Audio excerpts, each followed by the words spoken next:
अस्सलाम वालेकुम viewers, hopefully आप ठीक होंगे, खैर वाफियत से होंगे। मैं आपका होस्ट डॉक्टर ज़ीशान एक नई वीडियो के साथ आपके पास हाजिर हूँ।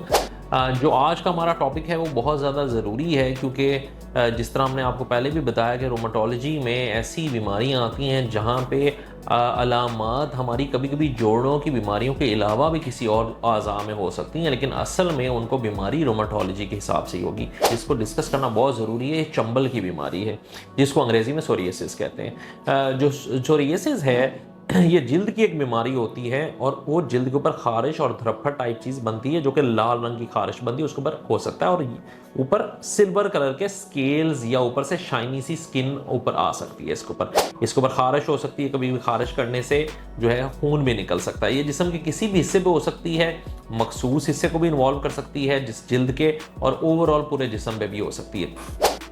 याद रखेंगे जो सोरियासिस है ये कुछ हजरात में, कुछ अफराद में तो सिर्फ ये जिल्द तक महदूद रहती है, लेकिन कुछ लोगों के अंदर ये जोड़ों को भी इसी तरह मुतासर करती है जैसे गैंठियाँ मुतासर करता है।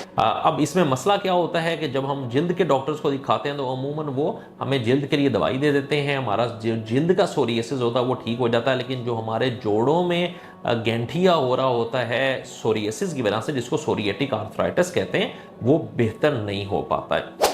याद रखें कि ऐसे मरीजों के अंदर अमूमन जिल्द के अंदर पहला मसला आता है और फिर कुछ अरसे के बाद जोड़ों में मसला आना शुरू हो जाता है। बहरहाल कुछ ऐसे भी लोग होते हैं जिनमें जोड़ों में पहले मसला आना शुरू हो जाता है और बाद में उनकी जिल्द के अंदर इन्वॉल्वमेंट होती है और उनको चंबल निकल आती है। कुछ ऐसे भी हजरात हैं जिनको चंबल भी उसी टाइम में निकलती जिस टाइम पे जोड़ों में दर्दें होनी शुरू होती।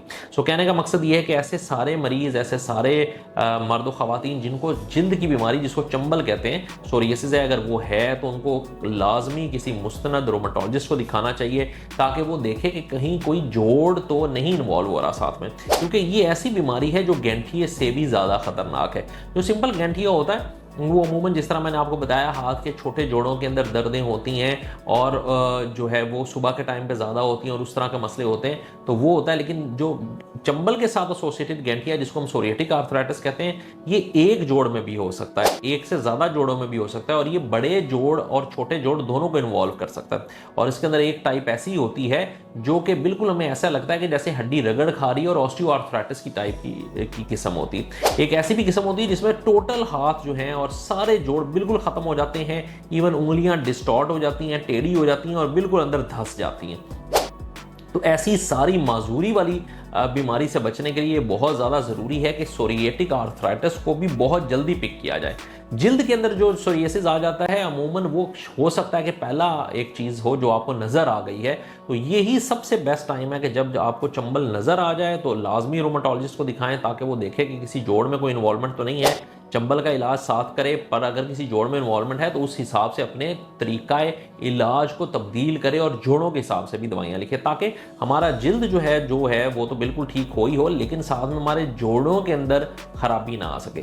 ये ज़रूरी, बहुत ज़रूरी चीज़ है, क्योंकि इसके अंदर ये होता है कि कभी कभी हजरात सिर्फ जो जिल्द का इलाज कराते रहते हैं और अमूमन जोड़ों को वो निगलेक्ट कर देते हैं, जिसकी वजह से जोड़ बहुत ज़्यादा ख़राब हो जाता है। तो इसको जहन में रखें कि जिस भी बंदे को, औरत को चंबल है उनको गैंठिया हो सकता है। ये एक ऐसी बीमारी है, ऐसी ऑटोइम्यून डिजीज़ है जो जिल्द को भी इन्वॉल्व करती है और जोड़ों को भी इन्वॉल्व करती है। सो ये इसको खाली एक जिल्द की बीमारी ना समझा जाए, इसी तरह इसको खाली जोड़ों की बीमारी ना समझा जाए, बल्कि जिल्द और जोड़ दोनों को इन्वॉल्व करती है।